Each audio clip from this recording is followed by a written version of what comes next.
So mapagpalang araw po sa inyo lahat. Nandito naman po inyong Buhay Driver Joe TV. So today's video po is papakita ko po sa inyo kung paano po mag-renew ng inyong rehistro ng motor ngayong taong 2024 January na kasalukuyan.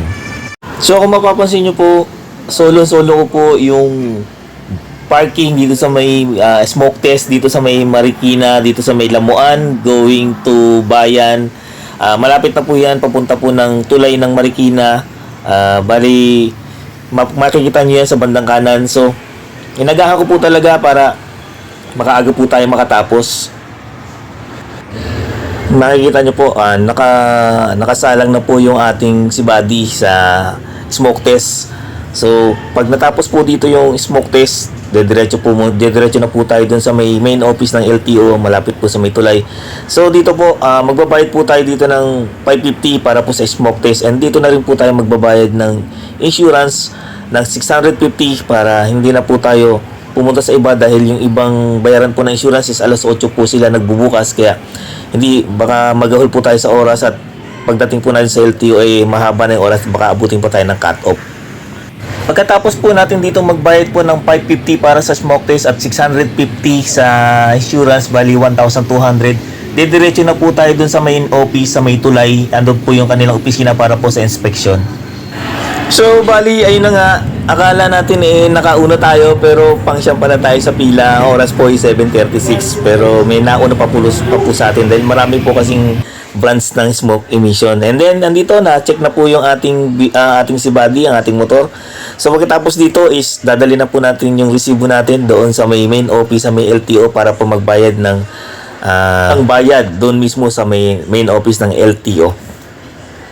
So yun na nga, tapos na po yung ating papel doon sa inspection. Hindi naman po tayo nagkaroon ng aberya dahil bago po natin dinala yung ating motor ay chinek po natin inayos po natin yung mga dapat ayusin, yung mga ilaw, headlight, brake light, stop light, yan. Tapos yung headlight, kailangan po kasi yan nakakondisyon para hindi na po tayo magkaroon ng aberya o magkaroon ng problema. So yan na nga, and then kung makikita nyo po dito, may nakalagay po sila ditong paski na wala na po tayong sticker na ini-issue at wala na din babayaran. So, okay.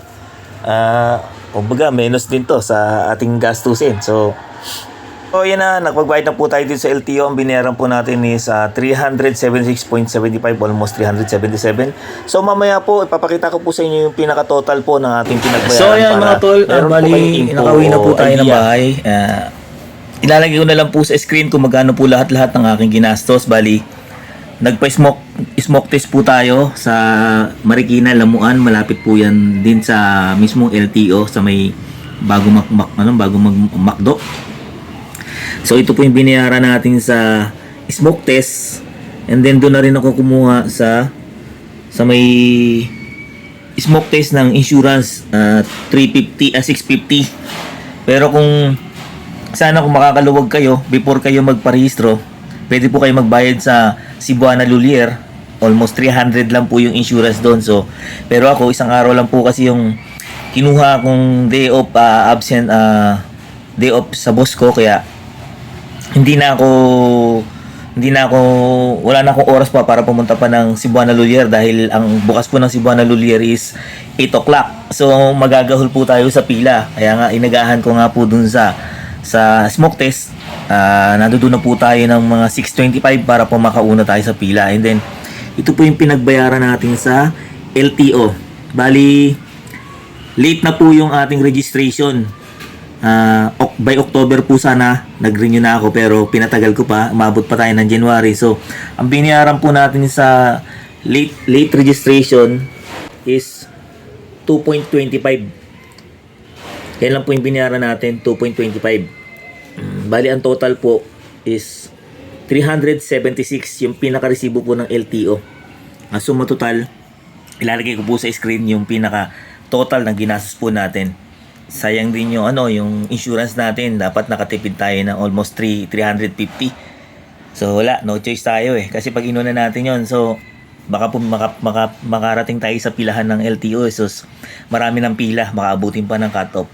So yun, hanggang dito na lang po yung aking video. Sana po nakatulong sa inyo at nagkaroon kayo ng idea kung paano kumuha ngayon, magpa-renew ng rehistro ng motor ngayon 2024 January sa kasalukuyan. So good luck po, at kung bago pa lang po kayo sa aking channel, huwag niyo po sanang kalimutang mag-subscribe, mag-like, mag-comment para update. Pindutin po ang bell button para updated po kayo sa aking mga video na aking gagawin. So hanggang dito na lang po ang aking video. So God bless po sa inyo lahat. Mabuhay po tayo.